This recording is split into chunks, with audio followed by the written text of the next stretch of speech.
Hi, welcome to day 422. We have finished NTI James, and this week we will begin NTI 1 Peter. You listened to some audios of my teaching from NTI James, so I don't really feel like I need to teach NTI James for you. But one of the things that was really emphasized in NTI James is that we are the leader of our own awakening, and we lead through our desire, through our spiritual aspiration.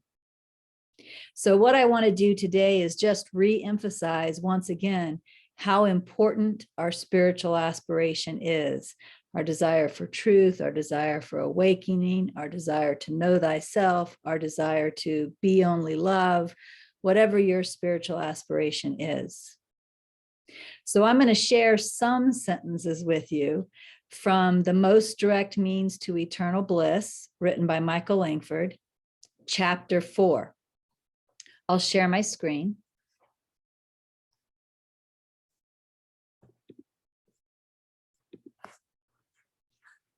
This is the most rapid and direct means to eternal bliss. Later versions are called the most direct means to eternal bliss, and the most recent version is the direct means to eternal bliss. Chapter 4, which is all about the desire for liberation. And I've selected certain sentences I want to share with you. So first, I'm going to share sentences 1 through 10. So listen carefully with your heart. Awakening the extremely intense desire for liberation. This, of course, is what I call your spiritual aspiration, or your desire for awakening or truth or know thyself, etc. Awakening the extremely intense desire for liberation is the most important first step that can be taken towards being liberated here and now in this lifetime.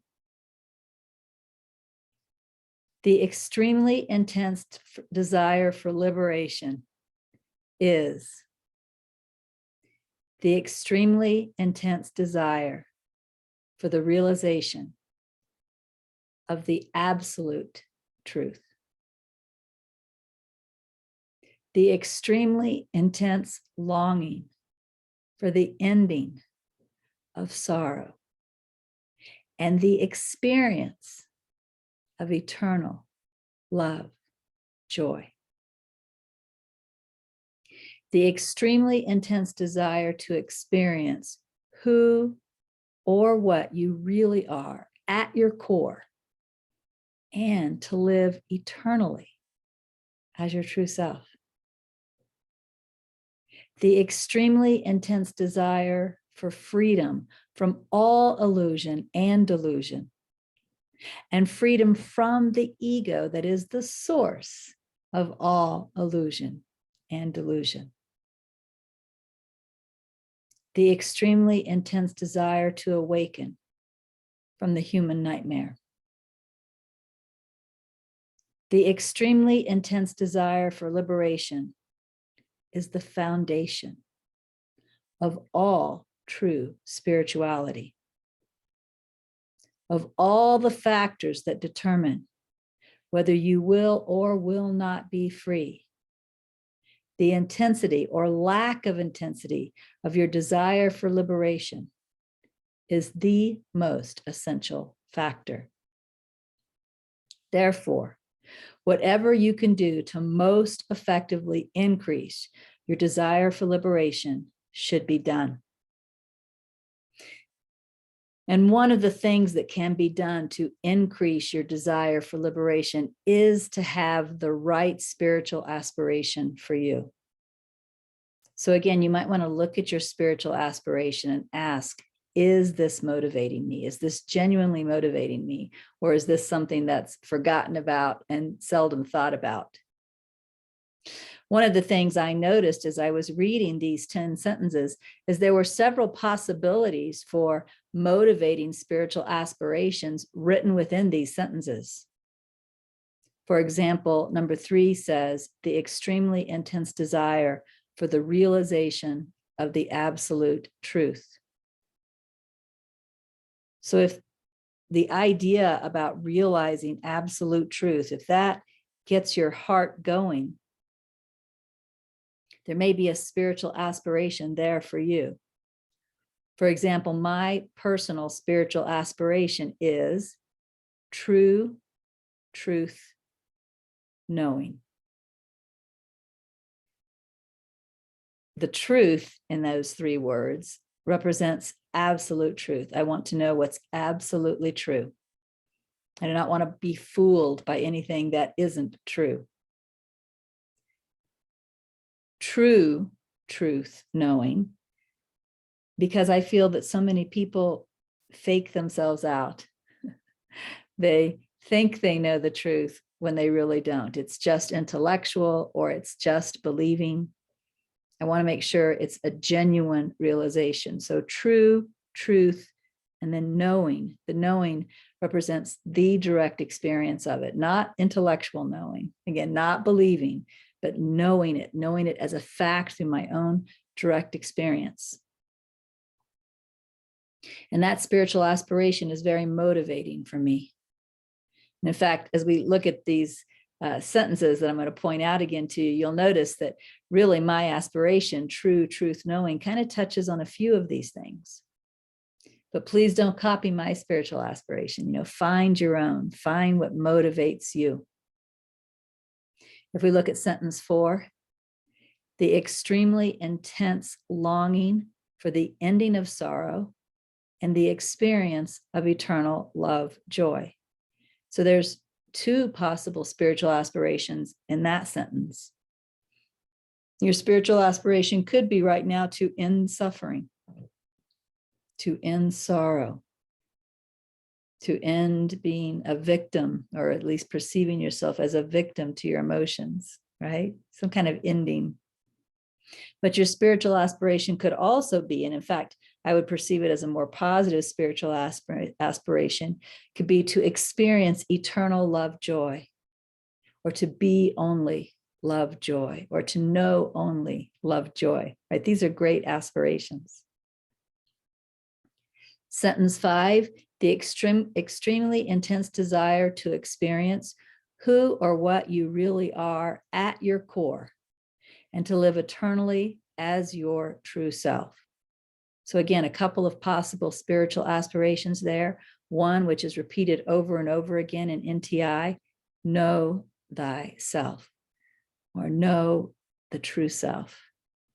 But also to abide as the self, to be the true self, right? These are great aspirations. Number 6, the extremely intense desire for freedom from all illusion and delusion, and the freedom from the ego that is the source of all illusion and delusion. Again, a couple of aspirations are available there. One is, well, true truth knowing. The true in that is to not be fooled, right? A genuine truth knowing, right? True truth knowing. To not be fooled anymore by anything that isn't true. That's the same as desiring freedom from all illusion and delusion. But the other option in here is to be completely free of the ego, right? To transcend the ego, right? These are other aspiration possibilities. Number 7, the extremely intense desire to awaken from the human nightmare.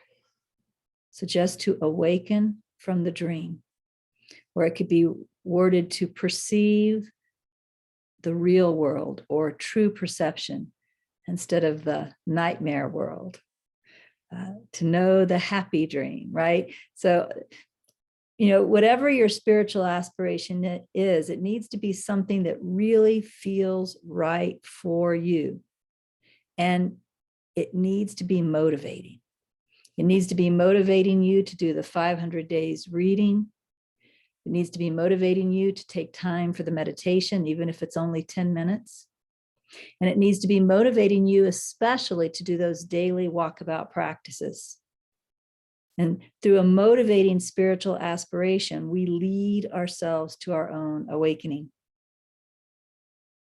I'm going to skip down to sentence 14 and read sentences 14 to 21 for you. All obstacles that appear in your journey to freedom are caused by too little desire for freedom. Or we could say by a weak spiritual aspiration, one that isn't motivating for us. Even a little increase in your desire for freedom is helpful. Even a little increase in your desire for freedom is helpful. As your desire for freedom grows in intensity, the ego creates fewer obstacles. How wonderful is that? When your desire for freedom becomes very intense, your desire for freedom demands that you take no detours. When your desire for freedom becomes very intense, for the first time, you can see what is essential for freedom and what is not essential.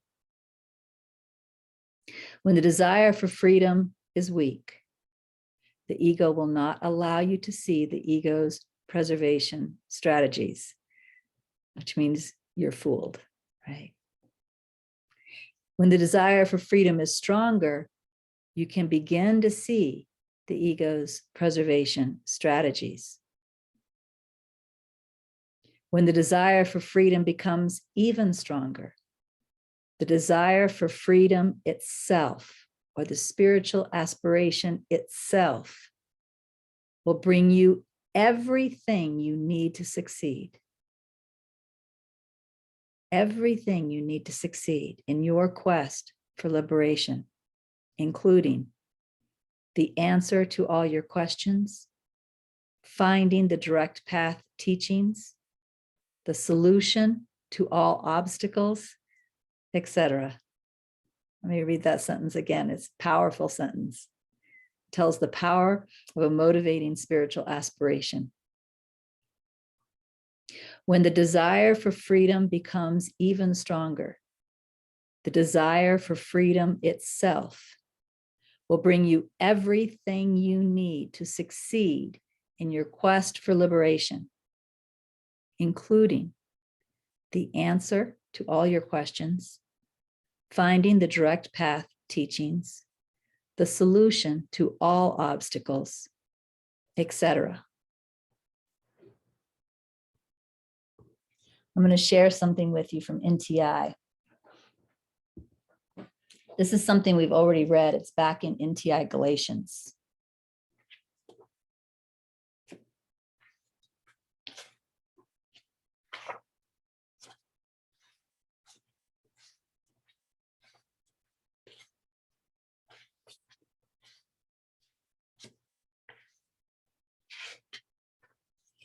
On page 335, it's in NTI Galatians chapter 5. It's really the same thing as sentence number 21 here. This is what NTI says. The simple way to know love and extend love within the world is to focus on your willingness. That's the same as your spiritual aspiration, right? Focus on your willingness as if it is your truth, because it is. So your spiritual aspiration comes from your inner calling, which comes from the true self. So your spiritual aspiration is a direct reflection of the calling of the true self. The simple way to know love and extend love within the world is to focus on your willingness as if it is your truth, because it is. Listen to this. Focus on your willingness as if it holds the answer to all questions, because it does. Focus on your willingness as if it is everything to everyone, because it is. That's putting a A lot of importance on your spiritual aspiration, your motivating spiritual aspiration. Focus on your willingness as if it is everything to everyone. Everything to everyone, because it is. Focus on your own willingness. That is love alive within the world. So again, sentence number 21 says, when the desire for freedom becomes even stronger, the desire for freedom itself will bring you everything you need to succeed in your quest for liberation, including the answer to all your questions, finding the direct path teachings, the solution to all obstacles, etc. All right, I'm going to skip down to sentence number 29. And next, I'm going to read sentences 29 to 35.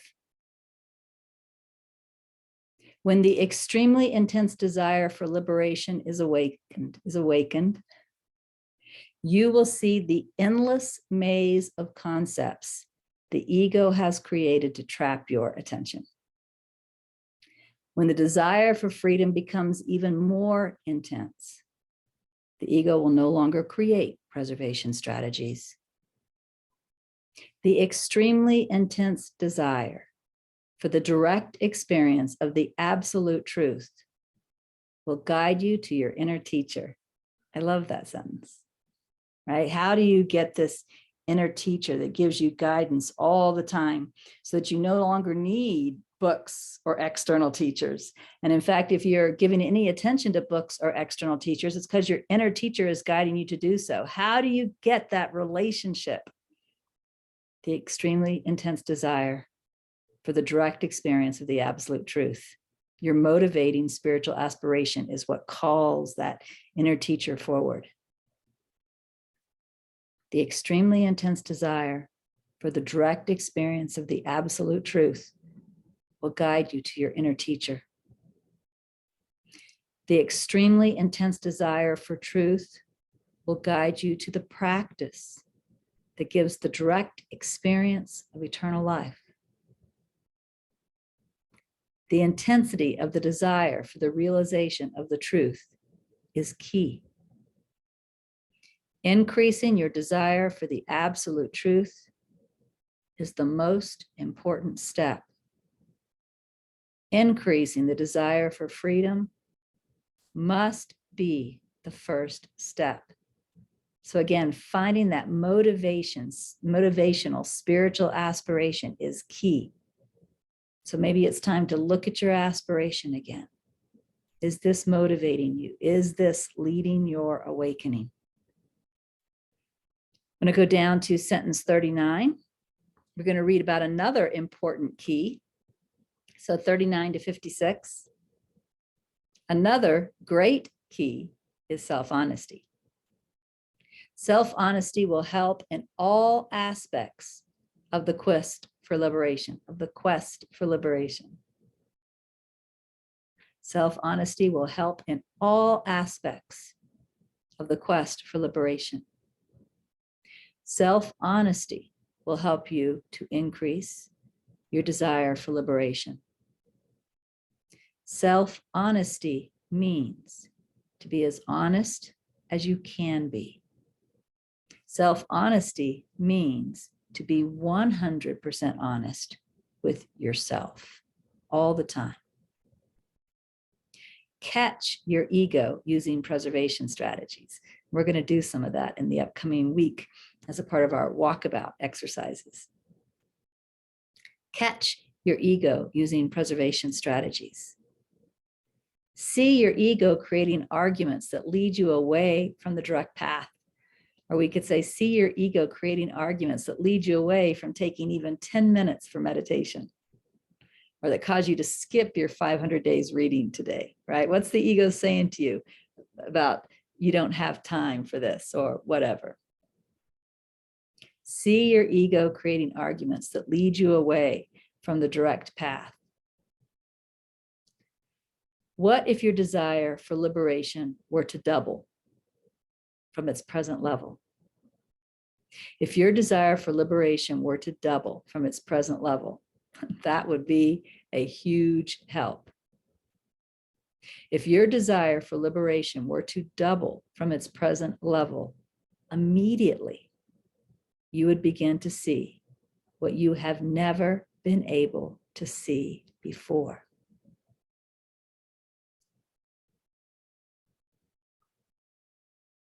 What if your desire for liberation were 1,000,000 times greater and more intense than it is now? Really, even if your desire for liberation doubles or triples, great changes will occur in what the ego allows you to see. When your desire for liberation increases greatly, every moment of your life will be dedicated to your liberation. So this would bring a lot of attention to your walkabout exercises, for example. And you may find a much stronger desire to meditate longer. When your desire for liberation increases greatly, every moment of your life will be dedicated to your liberation. That great, intense desire for liberation itself will demand that you do not waste even one moment of time. And it will demand that you stop the ego lies, the lies to yourself, and that you dropped that which is not essential. You see yourself doing things and you realize these things don't matter at all. They're just wasting time, right? Instead, I would rather do this with my time, right? I would rather read, contemplate, meditate, or at least shift to practicing my walkabout exercises while I'm doing this. Number 52 again, that great intense desire for liberation itself will demand that you do not waste even one moment of time. And it will demand that you stop the ego lies and that you drop that which is not essential. The wonderful thing is, it is that same extreme desire for liberation that brings you the knowledge of what is essential and what is not essential, and allows you to see for the first time in your life. Before the extremely intense desire for freedom arises, you think you can see, but you are really blind. After the extremely intense desire for freedom arises, all is made clear and you have no doubts. That's pretty powerful, right? After the extremely intense desire for freedom arises, all is made clear and you have no doubts. After the extremely intense desire for freedom arises, for the first time, you can see. And I'm going to skip down to 64 to 67, where we're going to look at one more key.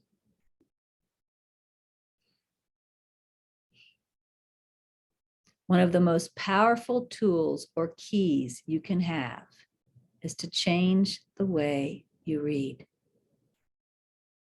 Read extremely slowly, reflecting on a single phrase or a single sentence.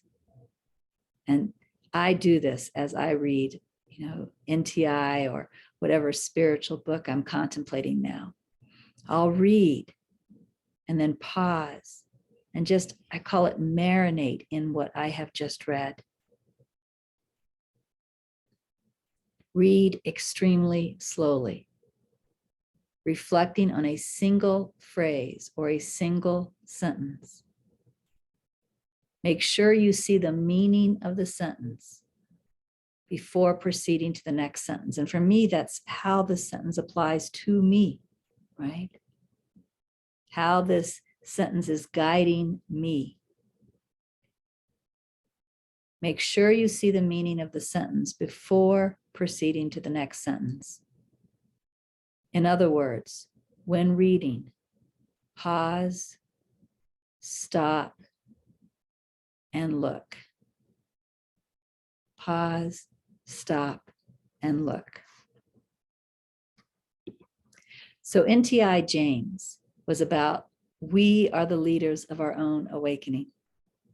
And what we have seen and what we have just read is there are three important keys, three ways that we lead ourselves.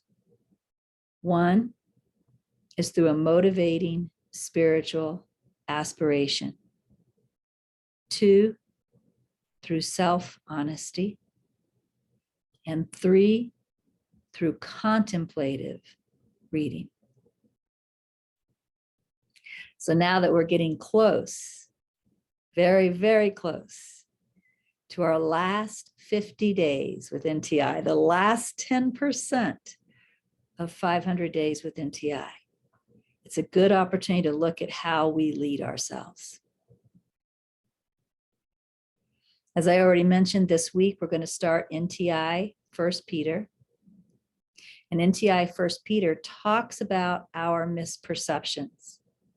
And it talks about the way we perceive the world is a reflection of our misperceptions about ourselves. So we have some assignments this week that are going to help us look at these misperceptions we have about ourselves. And as I mentioned earlier, this is going to give us a great opportunity for self-honesty. This will start on day 425, which is the day you'll be reading NTI 1 Peter 2. Here's the assignment.